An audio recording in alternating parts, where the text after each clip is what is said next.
house this morning, so I was behind him, so that's fine. We'll go ahead and call the Finance and Administration Committee meeting to order for July 23rd.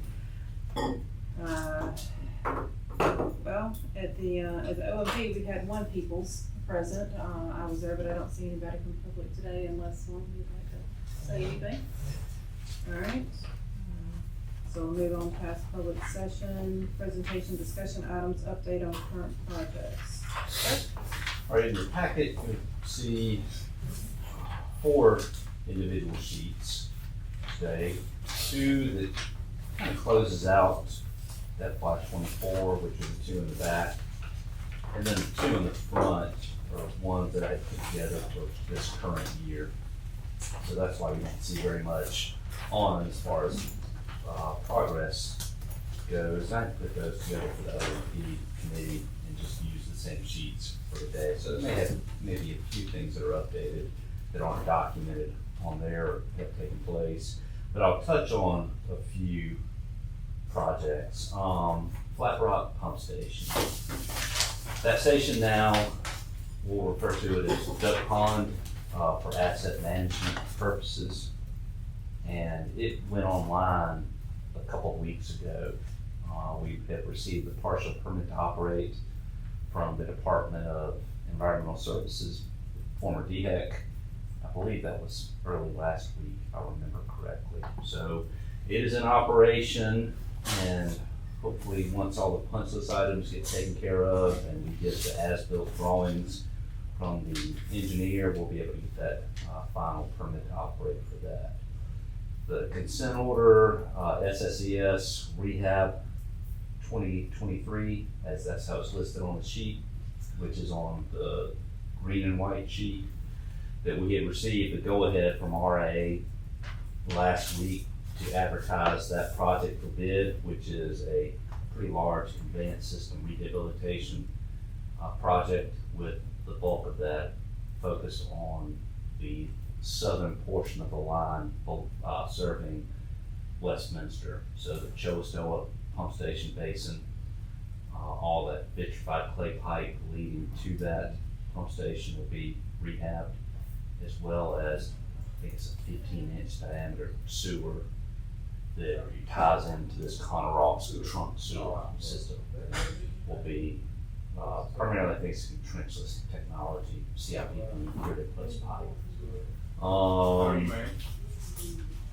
Seneca Creek Force Main, so I do have an update on that one. Last Friday, Brent Little said that he projects a start date on that project sometime in September.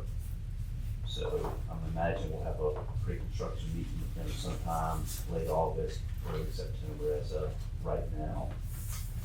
Martin Creek Pump Station odor study. This is something that was added in the middle of FY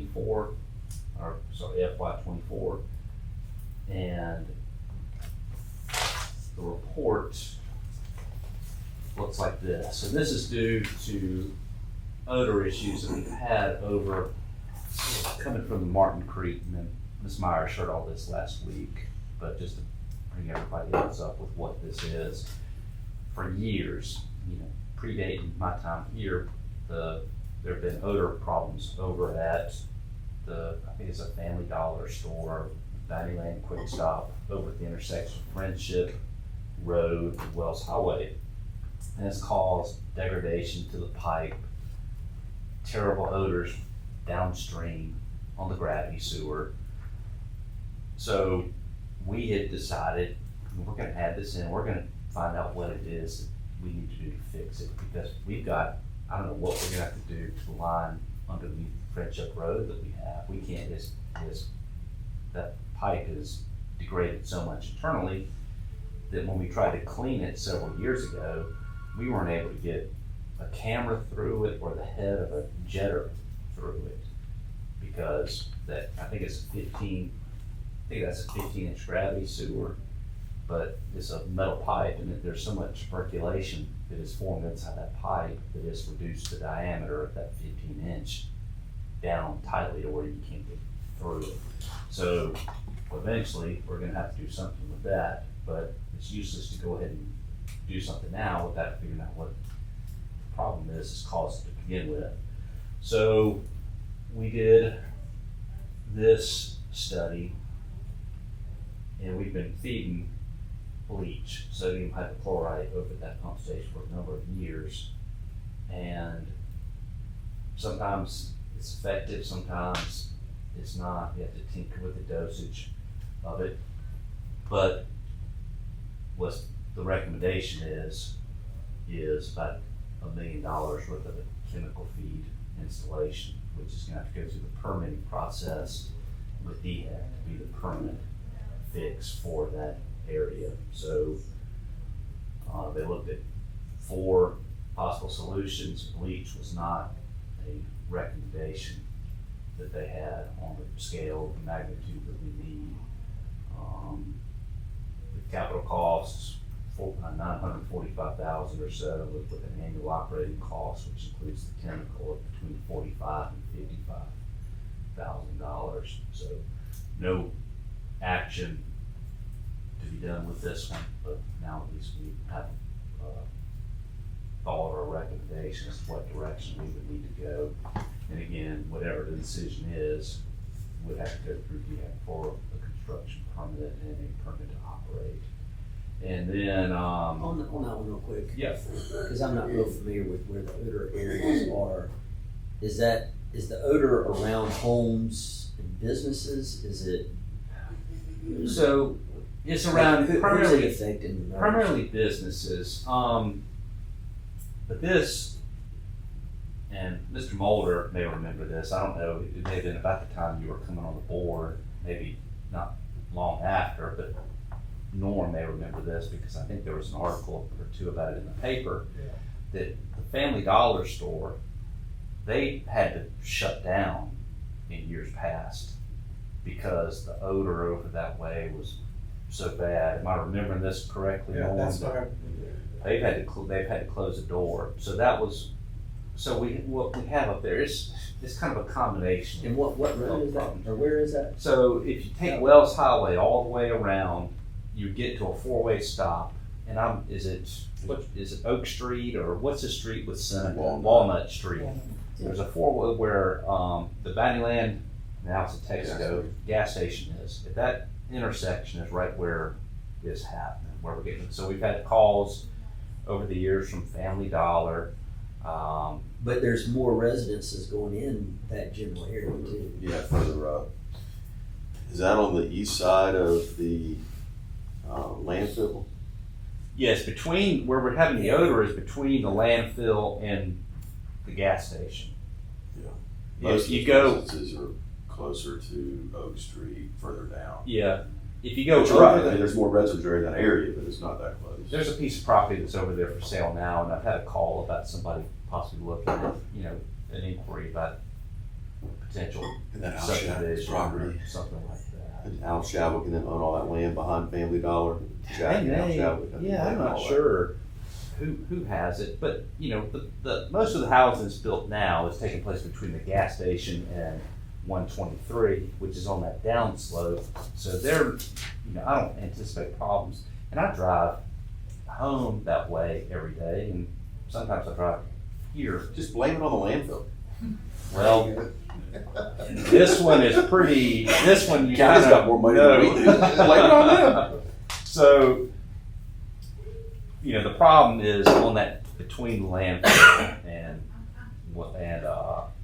the gas station. So that's back years ago. That's what prompted us to have to do something with it to begin with, because I think there have been calls to DHEC that have been in the news. It was even at a point. It was even when the pumps were running. There's a 14-inch force main that discharges into a 15-inch gravity sewer, which why that is, I don't exactly know, because there's not much room for air there, if you will. So what was happening was when the flow was going down the gravity sewer, when the pump station was running at 100%, it would actually pull a vacuum. And I've seen it myself when we were getting some of these calls early on. We'd go in to Family Dollar and you could see the water being sucked out of the toilet into the sewer system. So it was siphoning or pulling that water in that normally stays in the toilet bowl. So it was causing there to be no air in the P-trap and the toilet, which was allowing the odor to go into the building, a free pass right into the building. So I think we made some adjustments with the pumps, if I remember correctly, by adjusting the speed on those variable frequency drives. And we haven't had those type of issues that I can recall, but the odor's still in the area outside. So that's more than you probably wanted to know about it, but all that to say, we have had a long, long history of odors in that area. We've gone and we've installed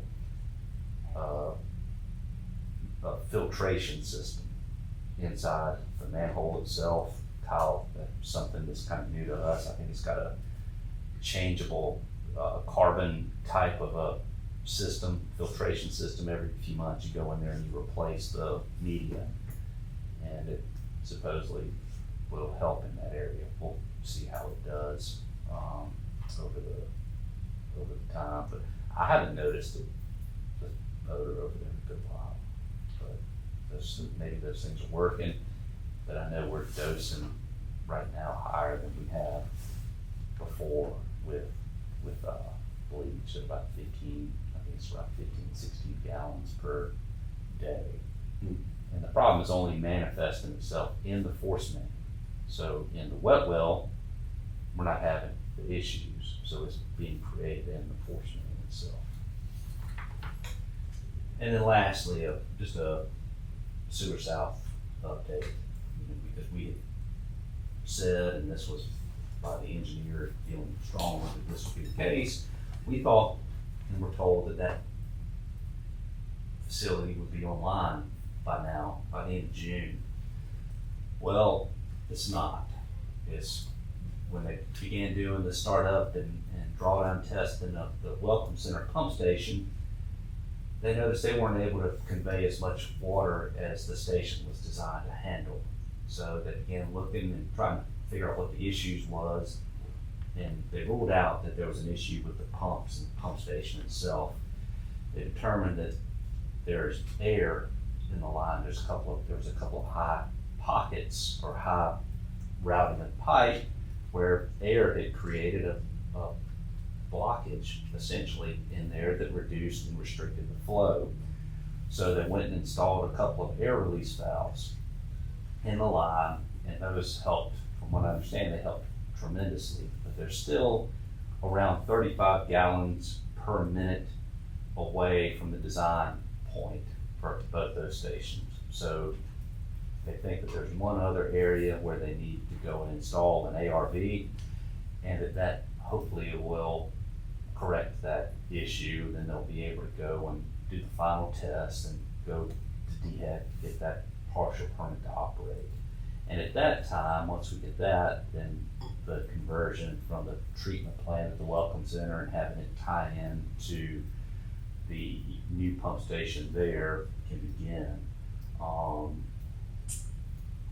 There'll have to be a change order for the materials quantity adjustment. At that time, I think we're going to go ahead and extend Morehead's contract. I believe that is in the review process right now with Arlene, with the COG, to do that. Maybe not Arlene, but with the Council of Governments.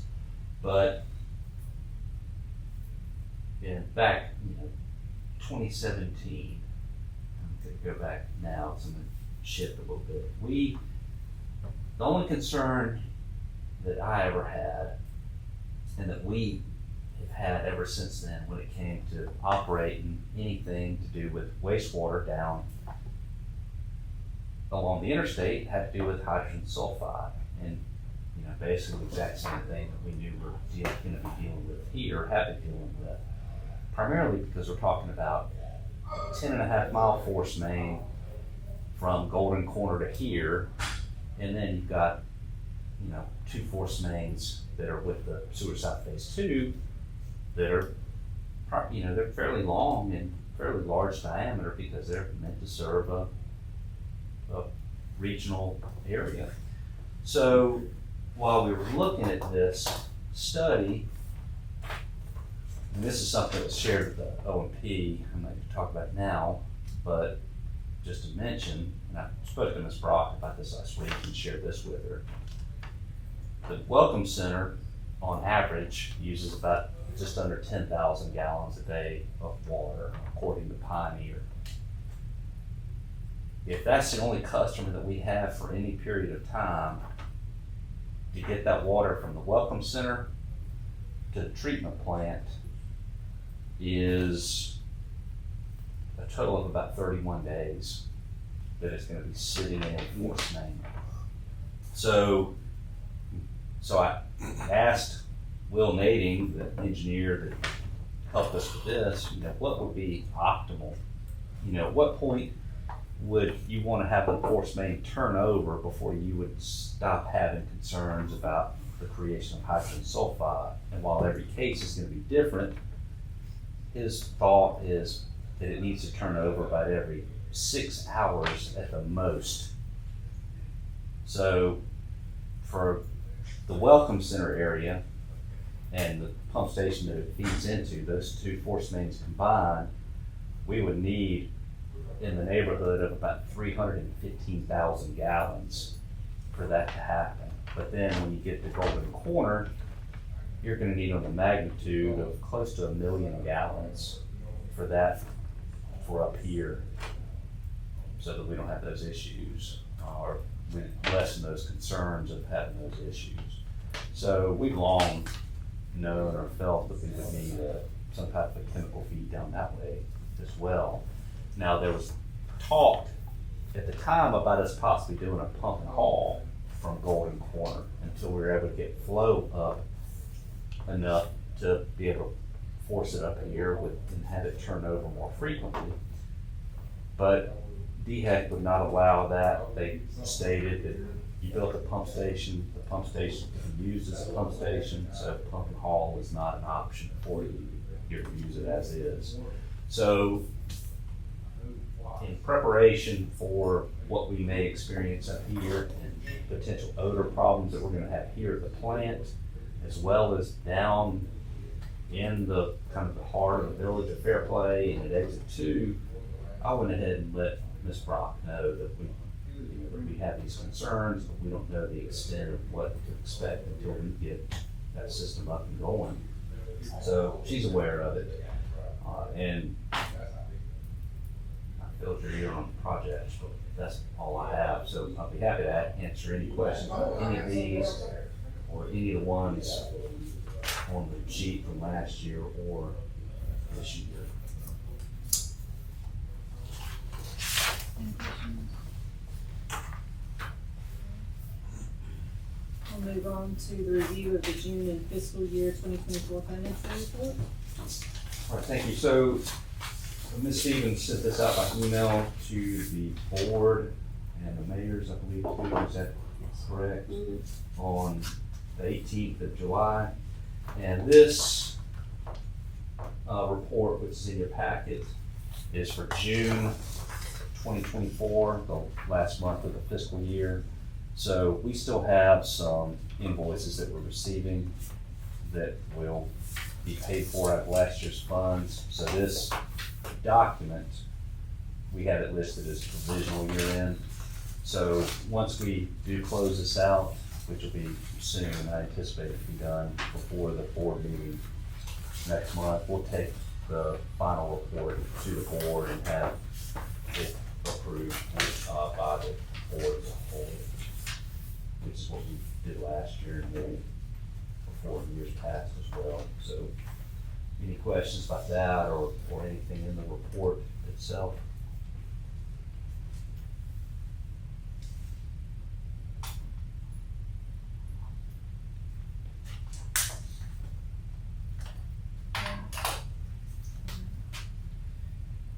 Thank you. The committee has no action items, either for itself or to recommend to the board today, so we'll move on to the executive director's report, the fog trap cleaning schedule. know they met last week and they were talking about making it personalized to each business, but, is there anything else to add to that? No, that was it. You know, we had the meeting, Ms. Myers attended the meeting as well, but we opened it up to food service establishments attending and having discussion and input. We had nobody attended. We didn't have anyone show up, but what ultimately was discussed was that we were gonna open the regulations back up and make some modifications to the language that is stated in there that would allow us more flexibility internally to establish what those cleaning schedules may be for each facility on a case-by-case basis.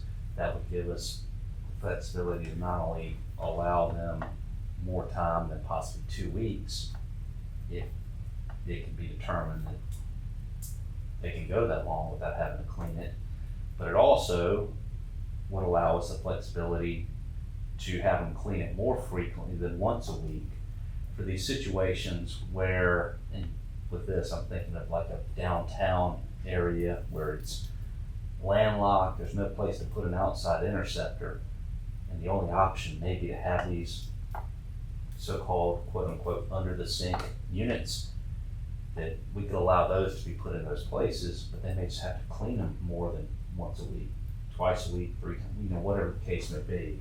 So that was what was decided. We were tasked with putting together the language and bringing it back for review. Now again, once we do revisit those regulations, it'll have to go before the board. Board will approve what they would want to have in it. Then it goes back to DHEC and public review, comment period, and then for final vote. So it's not a quick, easy fix. It'll take a little bit of time. So, any questions about that? I just wanted to ask if you were satisfied with how that came out, because I noticed a lot of the restaurant folks up your way that kind of had some of the bigger issues. We just asked that it be looked at again, and that's been done, so, I'll concede with that. One thought that I did have, and unfortunately I did not ask it last week at the OMP meeting, will other things also be taken into account other than just what they produce, like if they're only open on Friday, Saturday, Sunday? That would be something we take into account on that case-by-case basis. It And that will was be, where, okay. yeah, and that's where we had discussions, not to get in too much in the weeds with it, but with any of this, it would give us that flexibility by evaluating them on a case-by-case basis.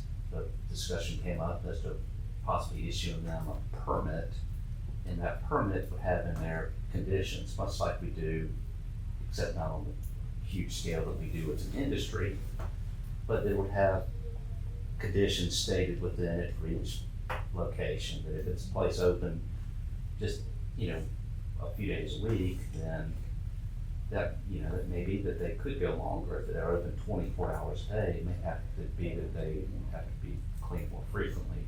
But it would still have ceilings in there.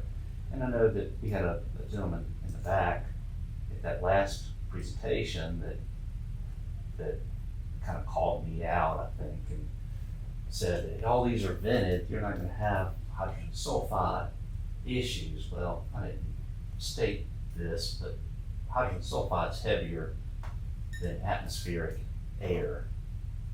So it sinks.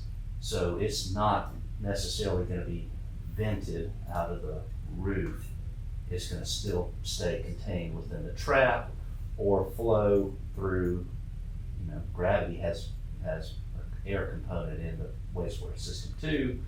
So it could stay in the lines as well. So it's not that you're just gonna have it escaping out of the vent. If there's a vent inside, it could escape out that vent into the interior atmosphere of the building. So, which is, I think people said, yeah, we know when we need to clean it because we can smell it. Well, that's why they're able to smell it. But yes, that would be taken into account. Any other questions, comments? So one thing, because I read through the OMP minutes, that what I didn't have a sense of is your timing. Like when, have you created a schedule to do all the things you just said so that we know when the outcome will? My thinking on that is if you can share that with the folks that are gonna be affected, so that if they have additional input as we go through the process, then just like you opening that meeting up and inviting everybody to come and voice their concerns, they have that same opportunity. I mean, they're gonna have that opportunity anyway, but if you create a schedule to get to the end of this and you share that schedule, then they'll know when that is, if they need to have time to plan to be able to, they wanna attend. I know just from talking to some of our restaurant folks, the times that we meet typically don't fall within That's when they're prepping for lunch. their schedules, and so giving them plenty of time to think ahead and plan for staffing if they really want to. Because I think they can also submit written comments too, can't they, when we do public input? Yes, sir. So I'm just thinking of that as a way to keep that communication line open with the folks if they want to have some input. So with the timetable, the only thing that I know for certain is that Allison, twice a year, she has to generate a fairly substantial report to DHEC for our industrial pre-treatment facility. It's a semi-annual report is what I believe they call it. So it's due at the end of this month. So it won't be that she's even able to work on this really until that is completed and submitted to DHEC. That being said, I don't know that we'll have something put together by the next OMP committee meeting, so it may be September. You know, we'd like to try to get it done as quickly as we can so that we can get a month ahead on that whole long process and get it addressed 1 month sooner, but I don't know that for certain. Well, for what it's worth, I think creating a schedule, then publishing it, whatever the schedule is, could be beneficial to this. And I do know, and I've mentioned it at OMP, that we now are aware that there's a third type of a device. So we talked about traps and interceptors and regulation, but there's also another type of a device that, from what I understand, is similar to a trap, but is referred to or termed as a hydromechanical device. And from what I've gathered from Allison, these things go through a testing process where they can essentially be somewhat certified. So we would like to add those to the regulation that, you know, we feel, Allison feels comfortable that there would be conditions where those things would be allowed to be used. They can be used inside or outside. I think they have an outdoor model. So if we're gonna open it back up, we're gonna include language in there for that device to be considered too, and, you know, for proper applications. So that's why I say it may not be simply just getting something done by the August OP committee if we're gonna include language there, because that's gonna also affect the development policy that we have too. So, but we can work on a schedule, and I think that's something we could do, and I could present that, and I could mention that at the board meeting, what that may be, if that will work. Yeah, well, I think it would be helpful. Just give a suggestion. Suggestion means, Chris, you don't have to do it. Well, I But like if you don't do it and things don't go well, I'll say you should have done what I told you to. Well, I like the idea because it would give us something to Move back. focus on, like this up here. So no, good idea. It works So- out for me, whatever you do, Chris. I get to. No, I'm good with that.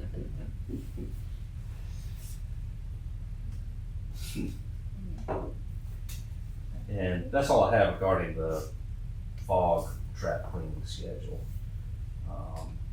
So unless there's any other questions, I'll move on to miscellaneous, which I have a few. So just A reminder to look over the Oconee County and Western Anderson County sewer master plan, because that'll be on the agenda for consideration to adopt. And again, as a reminder, by adoption, however it's worded, and if it is brought up for consideration by the board, I want to make sure that it's clear that we're not adopting that we're going to do any of that. I don't want to put that responsibility on the cities, the users, or us to say that we're gonna do it, any of it. But what we ultimately want to do is have somewhat of a unified plan, more so for any of these other developments that take place, that they at least have to consider, say if subdivisions coming in and build, that they would consider the master plan when they're designing their development, so that in the event that sewer does become available and they extend it to them in an area where they may have a pump station located, that it would be in an area where we may be able to remove that pump station by gravity if portions of that master plan are implemented over time. So that's all we really wanted to do, is just to be used as a development tool for consideration purposes for all development, whether it be ours, the member cities, or private, the county as well. But that, we don't have to do it, just consider it. Second thing, we have a YouTube channel, which I think everybody's aware of that now, that we've been asked about recording meetings and publishing them, having them available in real time. But in order to do that, from what Lynn and I understand from those that are helping us set this up, was that we needed 50 subscribers to the channel to be able to do a live stream. And we're at about, 16 or 18 now, I think, somewhere like that. So we need subscribers. I'm not saying you have to watch it, but at least I want to encourage you to subscribe. I've subscribed to it twice, and I think I even got my wife to subscribe to it. So if you would, just at least subscribe to it. The site is up here. And you can go to our website. I've got it, links to it on, I think, the home page as well as the public info page on our site. Oconee JRSA. So. At Oconee, yeah, they wouldn't let me, for whatever reason, OJRSA was not available. So I had to do it that way.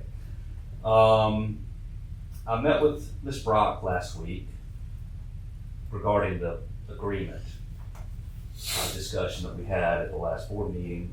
And after sitting and crunching numbers, that we both felt $6,500 per quarter for personnel and vehicles and basic equipment should cover the cost that we have, plus what we anticipate to have with these two new stations. And we see that going, I think that it's about $5,500 currently if we were not to include what we need for those two new stations, but we estimate an extra $1,000 would or should cover that. So that equals about $26,000 a year. Utilities, materials, we need, said we have to go in and test the crane system down there once a year, calibrate the flow meters, anything like that, any service that we have to outsource or anything specialty would be billed to them based on the cost of what is done at that time. So she's fine with it. I'm okay with it. The committee has any input, but she also asked if we needed to have an agreement or if we could just bill them for that and then adjust it annually. So instead of accounting for every minute, I think we still will need to do that for a period of time, just to find out how much time we actually are having to spend down that way to make sure that we are covering costs. We don't know if we're gonna, with these odor complaints, we don't know if we're gonna get any or not, that we're gonna have to respond to after hours. We don't know how many, especially early on, as we're working through the startup process of new pump stations and ironing out the issues you've got with new equipment and all of that, how many calls we may have. So will continue to document it for a while, but any thoughts or feelings about anything to do with that? And if we just bill them without having the agreement, I or? don't know if I'd have an agreement, but I would at least have a letter, from her stating Okay. that they agree to that, just so we have something in writing.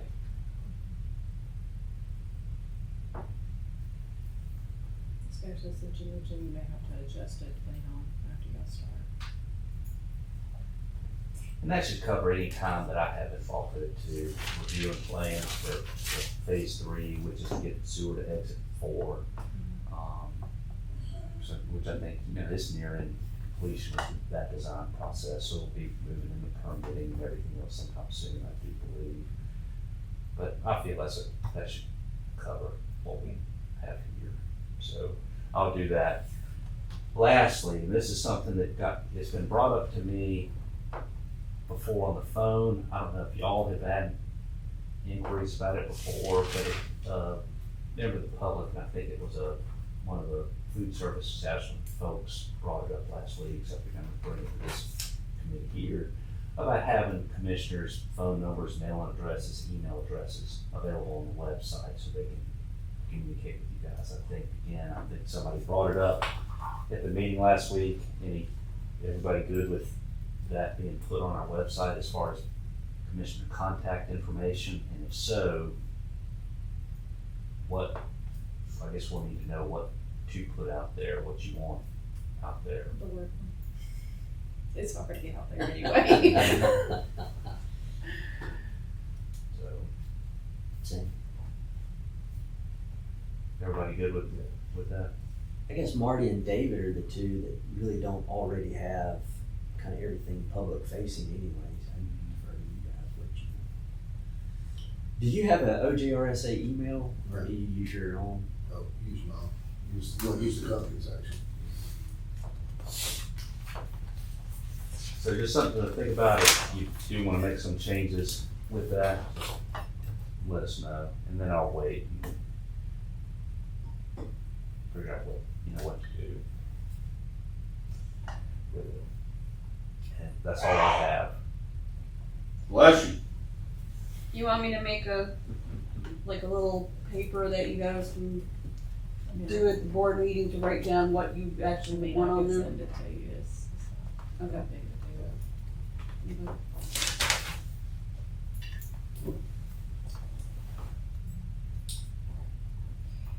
Any other discussion on any of the miscellaneous items? Questions? Alright, You're right on top of it.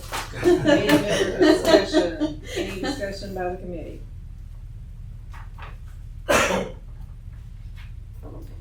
Hearing none, just a reminder of the upcoming meetings, August 5th will be in Sunca, we won't be here. And I know you mentioned we'll have a feasibility study, but, the sewer basin study to vote on, but then we'll also hear about the feasibility study at that one as well. And then our next meeting is August 27th, I'm assuming that works for everyone. So far. By the way, Works Jason for me too. Gillespie will be there to answer any questions about the master Basin. plan. Mhm. I will be out on August 27th. But if 3 of you are good, I'm good. Yes. And I won't be where I can call in, so.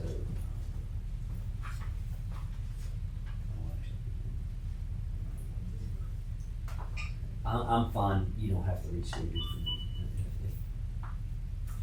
Alright, I'll make the board meeting if it's. Do we foresee any significant items on our next committee agenda that?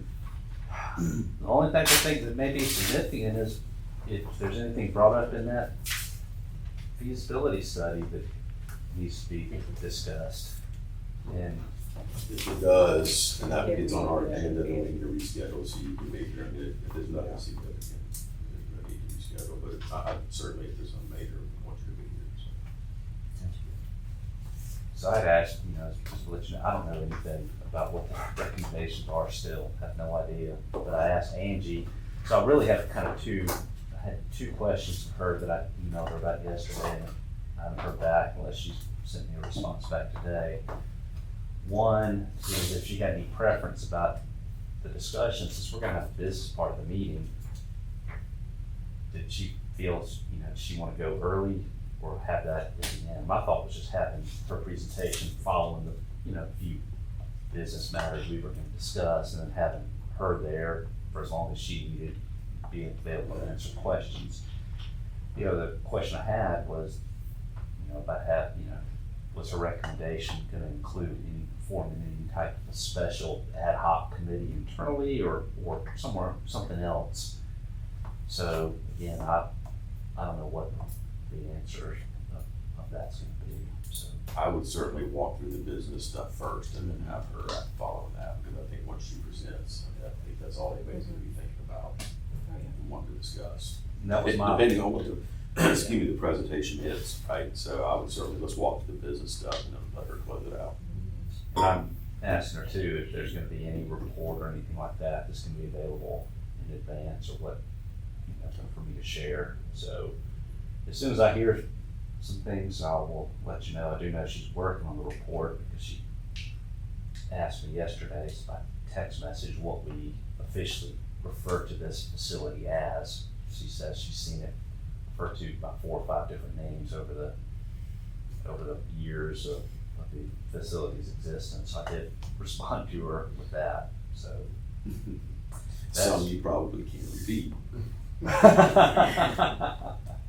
So, but that's all I have. Thanks. Well, hearing no other business, we'll call it an adjourned.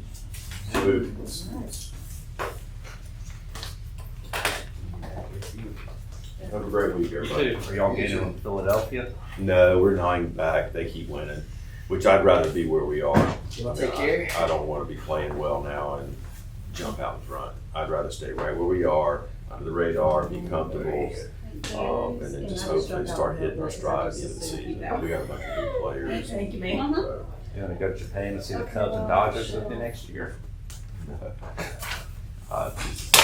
We'll see how they do. They're always such a letdown at the end of the season. But as long as they can stay in the wild card hunt, that's all. We're 4 games up in the wild card, so as long as we can stay Y'all there, be I think good. we'll be all right. See Marty? Thank you. All right, gang, we'll see you. See you. Hey Marty,